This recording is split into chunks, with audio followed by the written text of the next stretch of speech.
Waalaikumsalam warahmatullahi wabarakatuh. Selamat pagi teman-teman semuanya. Semoga di siang hari ini kita masih memiliki semangat yang sama seperti tadi pagi.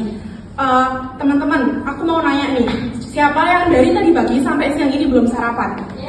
Nah, tapi kalian udah mikir belum habis ini mau beli apa?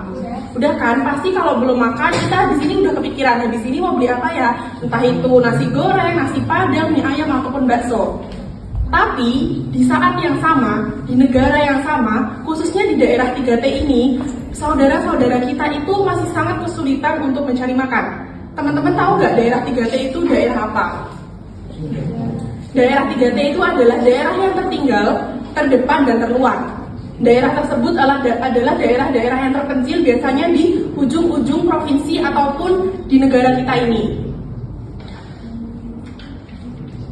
Nah, di daerah 3T ini, kebutuhan pangan itu sangat sulit didapatkan, teman-teman. Jadi kalau di pusat kota itu kan kita misal mau beli apa-apa kan cepet ya, kayak bisa ke pasar, bisa ke warung ataupun yang lainnya. Tapi di daerah 3T ini khususnya, mereka itu buat makan aja susah, buat memenuhi kebutuhan sehari aja susah.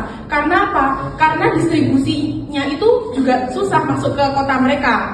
Kayak misal akses jalannya rusak, terus habis itu karena mungkin transportasinya juga terbatas.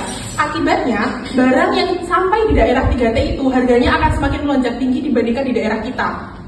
Nah, hal tersebut itu sangat-sangat merugikan sekali khususnya bagi masyarakat yang tinggal di ujung negeri ini. Teman-teman, hal tersebut juga sangat merugikan. Apalagi kalau kita kekurangan makan, khususnya di daerah 3T, itu berdampak kepada apa? Berdampak kepada anak-anak kecil itu jadi sulit fokus saat belajar. Karena apa? Mungkin karena tadi pagi lupa sarapan. Mungkin karena tadi pagi makannya itu hanya sedikit, karena misal dihemat ataupun yang lainnya.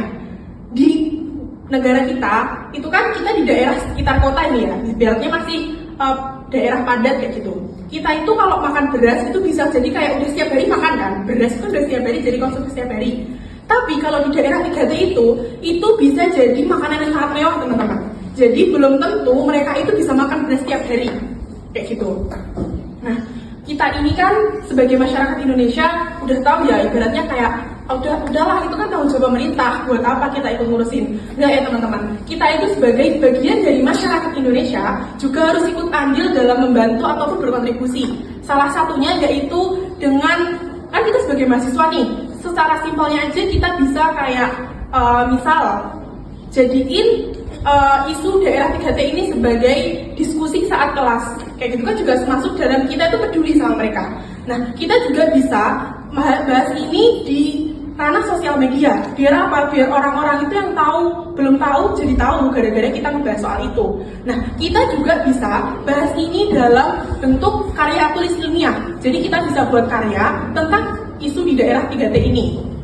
Nah, teman-teman semuanya, kita kan ini ya, udah tinggal di daerah yang nyaman kayak gini.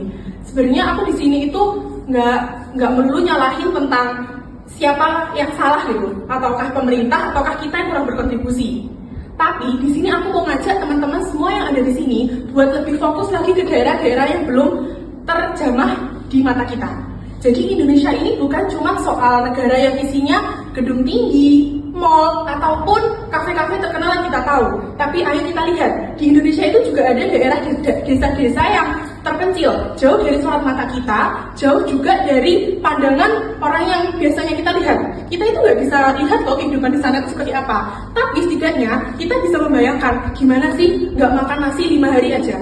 Sehari aja kita udah bingung. Bayangin mereka itu bisa loh nggak makan nasi 5 hari, seminggu itu bisa.